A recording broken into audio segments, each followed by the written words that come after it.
Deuteronomy 17. Do not sacrifice to the Lord your God an ox or a sheep that has any defect or flaw in it, for that would be detestable to him.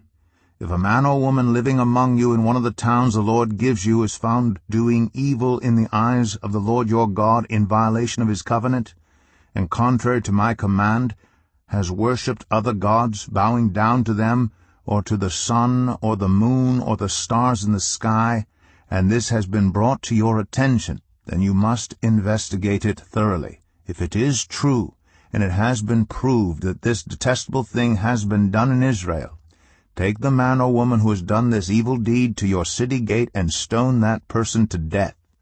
On the testimony of 2 or 3 witnesses, a person is to be put to death, but no one is to be put to death on the testimony of only 1 witness.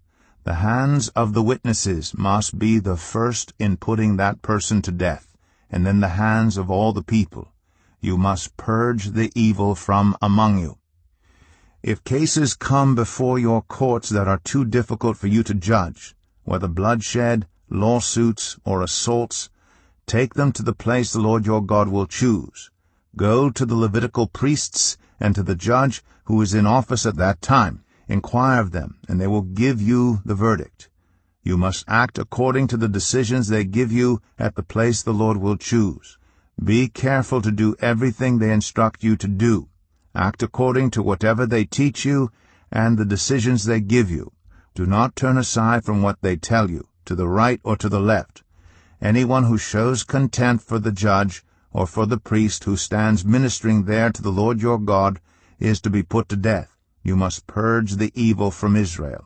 All the people will hear and be afraid, and will not be contemptuous again. When you enter the land the Lord your God is giving you, and have taken possession of it, and settled in it, and you say, Let us set a king over us like all the nations around us, be sure to appoint over you a king the Lord your God chooses. He must be from among your fellow Israelites. Do not place a foreigner over you, one who is not an Israelite. The king, moreover, must not acquire great numbers of horses for himself, or make the people return to Egypt to get more of them, for the Lord has told you, you are not to go back that way again. He must not take many wives, or his heart will be led astray. He must not accumulate large amounts of silver and gold. When he takes the throne of his kingdom, he is to write for himself on a scroll a copy of this law, taken from that of the Levitical priests. It is to be with him, and he is to read it all the days of his life, so that he may learn to revere the Lord his God, and follow carefully all the words of this law and these decrees, and not consider himself better than his fellow Israelites, and turn from the law to the right or to the left. Then he and his descendants will reign a long time over his kingdom in Israel. Deuteronomy 18. The Levitical priests, indeed the whole tribe of Levi, are to have no allotment or inheritance with Israel. They shall live on the food offerings presented to the Lord, for that is their inheritance. They shall have no inheritance among their fellow Israelites. The Lord is their inheritance, as he promised them. This is the share due the priests from the people who sacrifice a bull or a sheep, the shoulder, the internal organs, and the meat from the head. You are to give them the first fruits of your grain, new wine, and olive oil, and the first wool from the shearing of your sheep. For the Lord your God has chosen them and their descendants out of all your tribes to stand and minister in the Lord's name always. If a Levite moves from one of your towns anywhere in Israel where he is living, and comes in all earnestness to the place the Lord will choose, he may minister in the name of the Lord his God like all his fellow Levites who serve there in the presence of the Lord. He is to share equally in their benefits, even though he has received money from the sale of family possessions. When you enter the land the Lord your God is giving you, do not learn to imitate the detestable ways of the nations there. Let no one be found among you who sacrifices their son or daughter in the fire, who practices divination or sorcery, interprets omens, engages in witchcraft, or casts spells, or who is a medium or spiritist, or who consults the dead. Anyone who does these things is detestable to the Lord. Because of these same detestable practices, the Lord your God will drive out those nations before you.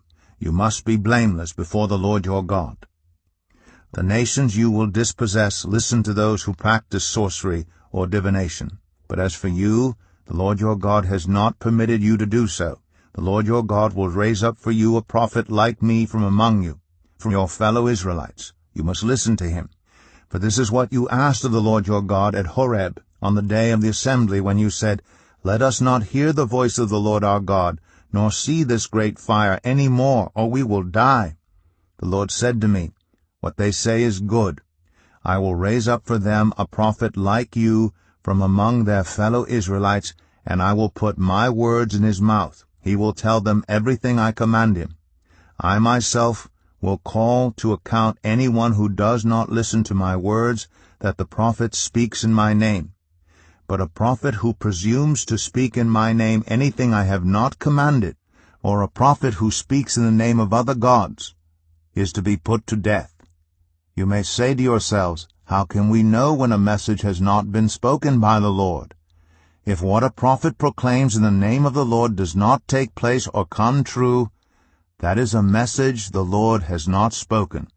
That prophet has spoken presumptuously, so do not be alarmed. Deuteronomy 19. When the Lord your God has destroyed the nations whose land he is giving you, and when you have driven them out and settled in their towns and houses, then set aside for yourselves 3 cities in the land the Lord your God is giving you to possess. Determine the distances involved, and divide into 3 parts the land the Lord your God is giving you as an inheritance, so that a person who kills someone may flee for refuge to one of these cities. This is the rule concerning anyone who kills a person and flees there for safety. Anyone who kills a neighbor unintentionally, without malice aforethought. For instance, a man may go into the forest with his neighbor to cut wood, and as he swings his axe to fell a tree, the head may fly off and hit his neighbor and kill him. That man may flee to one of these cities and save his life. Otherwise, the avenger of blood might pursue him in a rage, overtake him if the distance is too great, and kill him even though he is not deserving of death, since he did it to his neighbor without malice aforethought. This is why I command you to set aside for yourselves 3 cities. If the Lord your God enlarges your territory as he promised on oath to your ancestors, and gives you the whole land he promised them, because you carefully follow all these laws I command you today, to love the Lord your God, and to walk always in obedience to him, then you are to set aside 3 more cities. Do this so that innocent blood will not be shed in your land, which the Lord your God is giving you as your inheritance, and so that you will not be guilty of bloodshed. But if out of hate someone lies in wait, assaults and kills a neighbor, and then flees to one of these cities, the killer shall be sent for by the town elders, be brought back from the city, and be handed over to the avenger of blood to die. Show no pity. You must purge from Israel the guilt of shedding innocent blood, so that it may go well with you. Do not move your neighbor's boundary stone set up by your predecessors in the inheritance you receive in the land the Lord your God is giving you to possess.